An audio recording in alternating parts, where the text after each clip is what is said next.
This is a stimulus update and daily news report. Got some important updates to share with you. Stimulus check deadline is today for certain Americans. I'll give you the details of who could apply for that. When it comes to President Biden's executive action, he made his big announcement on that. I'll play some video clips from his speech and what this means moving forward. The Build Back Better is essentially a healthcare bill now, with Joe Manchin taking everything out of it. I'll let you know where it stands now. Gas may have peaked and we could see below $4 a gallon before the end of the summer. I'll play a video clip from Pete Buttigieg, what he says there, and I'll give you some other more important updates as well. Hope you're having a terrific Thursday. If you appreciate the fact-based, fast-paced updates, hit the like button down below. So Biden announces executive actions on climate crisis, focuses on extreme heat and boosting offshore wind. So this was the big announcement that we've been waiting for. And Biden announces new climate change programs, but no emergency declaration. So that was the key here. If he were to announce climate as a national emergency, then he could open up a lot more funds and get things going a lot faster and really do it on his own. So basically, these are just kind of he's almost there. He might do it, he might not. Take a look at this video clip right here explaining all the details of this, and I'll fill in some details on the other end of it. This is an emergency, and I will look at it that way. President Biden taking new steps today to address the climate crisis, turning to his executive authority after Congress stymied his far more ambitious plans to try to combat global warming. And I'll say it again loud and clear. As president, I'll use my executive powers to combat the climate crisis in the absence of congressional action. Standing beneath the blistering sun, the president stopped short of declaring a national climate emergency, for now at least, as he visited a Massachusetts plant that helps connect offshore wind farms to the power grid. The plant stands outside the town of Somerset, once the largest coal-powered electricity plant in the Northeast, but now makes power cables essential to capturing the wind energy. I've been saying this for 3 years. I think jobs. Climate change, I think jobs. The president voiced his frustration at Congress without specifically mentioning Senator Joe Manchin of West Virginia, who effectively torpedoed broader legislation, part of the Build Back Better economic agenda, citing concerns of rising inflation.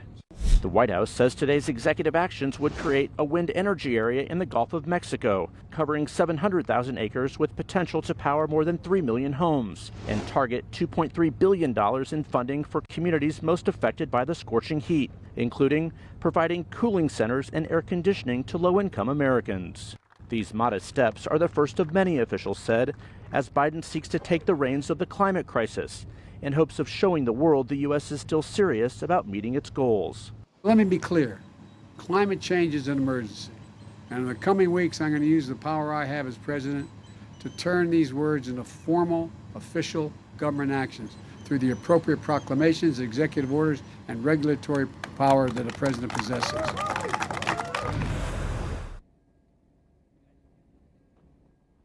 So the president there just walking right up to the edge of that national climate emergency. You may ask, what is the difference? Is it simply semantics or is it more? It actually is more. Declaring a formal emergency would open the door to more funding and essentially clear away some of the bureaucratic red tape and allow the White House to do much more addressing climate. Jake, it would also send a signal to the rest of the world that the U.S. is still focused on climate change. There are questions, of course, after the lack of action in Congress. So clearly the White House saying this is the first step of many. The question is, will anything in Congress ever move?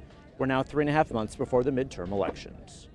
Jeff Staley in Somerset, Massachusetts. Thanks. Let's bring in CNN senior political commentator and former Obama senior advisor, David Axelrod. So, David, these executive actions fall short of the legislative package that Senate Democrats were hoping to get passed. Senator Jeff Merkley of Oregon tweeted this: inaction isn't an option. Climate chaos is an emergency, and the president should declare a national climate emergency and pursue bold climate action. Now, I feel like I've seen this movie before. We're told the president's going to do something, and it might even be super bold step A, and then he doesn't do super bold step A, and he ends up looking cautious. And I just sit here thinking, why is this White House does seem kind of cautious?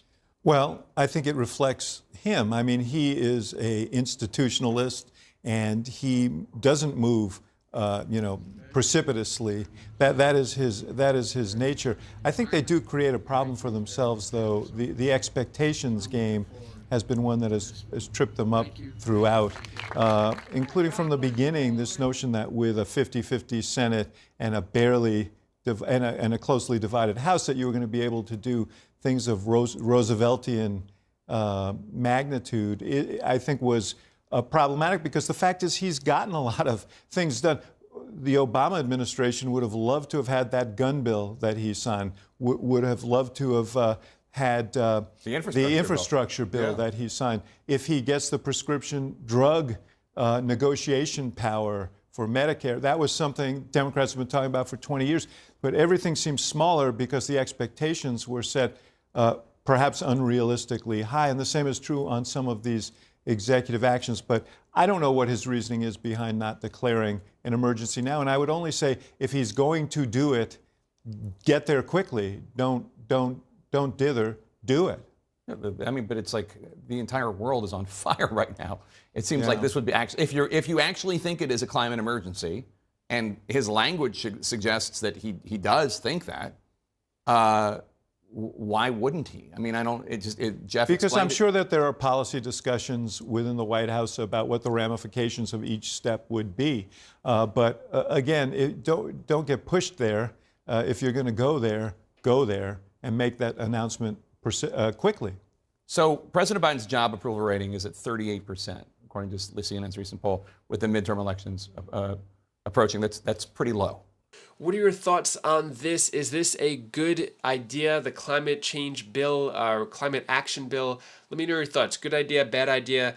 So here is the fact sheet. President Biden's executive actions on climate to address extreme heat and boost offshore wind. So there may have been a lot of things said. Basically, I'll break it down into 3 different things. So the executive actions will protect communities from extreme heat and dangerous climate impacts, lower cooling costs for communities suffering from extreme heat, and expand offshore wind opportunities and jobs. So it breaks down to those 3 things. And, each of those things is, make hundreds of thousands of jobs and all that. But basically, those are the 3 things for now. Not sure if he's going to add more later on or if he's going to declare a national emergency. I'll keep you updated on that. When it comes to the Build Back Better, so Build Back Better is a healthcare bill now. Basically, it was a $3.5 trillion bill that all the Democrats were really excited about, had a ton of stimulus provisions in it. And then over the past year or so, Joe Manchin just took everything out. And at this point, it is essentially a healthcare bill. Or that's all the Democrats are pushing, basically a way to lower prescription drug prices in Medicare and insurance premiums for millions of Americans. So at this point, it seems that there is almost no more Build Back Better. They're going to try to pass one healthcare bill that lowers prescription drugs before the midterm election. And this could be done through reconciliation because Joe Manchin seems to sort of be on board. But Big Pharma is going to try to make their last ditch effort and try to lobby to all these Congress members to not let it pass. But we'll see what happens there. On another note, another bill that's in the pipeline, senators announced bipartisan bills to stop candidates from stealing elections. Kind of broad there, but basically Joe Manchin is included in this. It's called the Electoral Count Reform and Presidential Transition Improvement Act and Enhanced Election Security Protection Act. Basically, the bill seeks to close loopholes that former President Donald Trump and his allies attempted to exploit in election law and stay in power despite his defeat in 2020 election.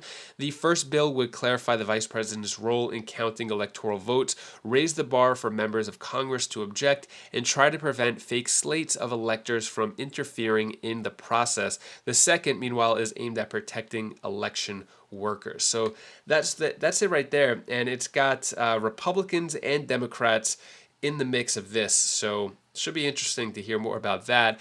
And then when it comes to gas, gasoline prices may have peaked for the summer and could be headed below $4 a gallon. Prices are still continuing to go lower and lower, and analysts say average prices may have peaked in June at $5.01 per gallon and are not likely to go back to that level unless there is a disruption in oil and refining operations or spike in oil prices. So looks like the worst is behind us in terms of gas unless some unforeseen event happens. Take a look at what Pete Buttigieg, Transportation Secretary, has to say about all this. All right, let's talk a little bit about this because there have been White House representatives out this week kind of taking a victory lap saying prices are down at the pump. That is surely the case, but I just wonder how concerned you should be about taking a victory lap yet. Most Wall Street analysts are anticipating that we will see higher energy prices. In fact, oil prices back above $100 a barrel at this point, anticipating higher prices all the way through the end of the year and beyond. If prices go back up, do you then have to take blame for the higher prices if you take a victory lap now? Look, no one's out here saying mission accomplished. We just want to make sure that it's understood that the measures that the president and the administration have taken to help to reduce the price of oil seem to be having an effect. We all know that no administration, no policymaker, no president directly controls the price of gas or the price of oil, but there have been a number of measures that we think are helping. We're seeing gas get back below $4 in most states. That's encouraging. I have noticed that the price of oil is falling more quickly than the price of gas, which we continue to have questions about. But at the end of the day, this is an encouraging sign among a number of encouraging signs across our supply chains and our economic indicators, even if we recognize that we've still got a lot of challenges, from shock waves that continue to reverberate out from the colossal effect of the pandemic to destabilizing events like the unprovoked war against Ukraine by Russia, which is obviously now several months underway, but still something with profound economic and strategic implications. One of the issues that the administration has kind of said this is helping things is the release of oil from the Strategic Petroleum Reserve. At what point do we run out of that oil? At what point does it need to be replenished? Well, that was a measure to stabilize oil prices, and obviously that oil reserve gets built up over time when you have the opposite conditions, when you don't see the kind of pressures on supply and the kind of pressures on prices that we're living through right now. That's exactly why we have it, and I have a lot of regard for the decision making that went into setting the level, which was unprecedented in how large the release was, but still allowing the U.S. to maintain its strategic position and reserves that are going to be needed for other situations. Obviously, a lot goes into the decision about when to buy back into it. The bottom line is the president saw a moment where action was going to be helpful, took that action, and it's one of the things that I believe has contributed to oil prices moving in a better direction since that choice. So what do you think? Gas prices, are they going to go back down to how they used to be? Are we going to not have inflation anymore? Let me know your thoughts on that. The big question here, though, stimulus checks update, here's where the Biden administration stands with providing more direct relief. I think if it was up to the Biden administration, and if they could, they probably would send out more stimulus checks, especially right before the midterm elections. But at this point, it seems that everything is at a standstill. Every time the Democrats get excited to pass something, Joe Manchin kind of stomps it down. So in terms of a federal relief program, maybe the closest was the gas stimulus checks, but now with gas prices going down, gas stimulus checks don't really seem like a thing anymore. So we'll see, maybe a recession relief check could be the latest type of stimulus check, but we're not at that point yet on a federal level. But when it comes to state stimulus checks, direct payment deadline is fast approaching. Thousands of Americans have just 24 hours to apply for $750 checks. So thousands of Americans in Minnesota have just 24 hours to apply for direct payment worth up to $750. The cash is reserved for frontline workers, but deadline to apply is July 22nd. So if you are in Minnesota and you worked throughout the pandemic, you are eligible for the $750 check, but deadline is today, so you're going to have to sign up. This includes healthcare employees, teachers, and janitors are among the professions that can apply for a relief payment. So if you're in Minnesota and you worked, then yeah, highly recommend checking this out. Go apply for it so you could get the $750 check. And that is all the news that I have for you today to hopefully cheer you up a bit. Here's my daughter Arabella's tip of the day. Hi guys. Hi guys, this is Belle. This is the tip of the day. I want to tell you something.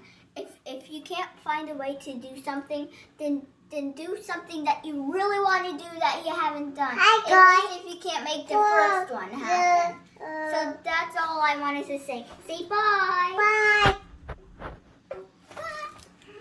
Thank you so much for watching. Appreciate all of your support. So yesterday I was supposed to have my pickleball tournament, but there was big rain forecast saying that it was going to rain the entire time. And then I called it off. And then of course the rain just went away. It didn't even rain at all. But some of us still played for fun. I guess that's what happens here. It's been raining every day, but it could rain for like 10 minutes and then go away. So hard call to make. But anyways, hopefully you have a great rest of your day. If you want to check out any of my other videos on my other channels, you could click up here and I'll see you, ouch, in the next video. Take care, be safe. Thank you for watching. Hit my elbow on the desk.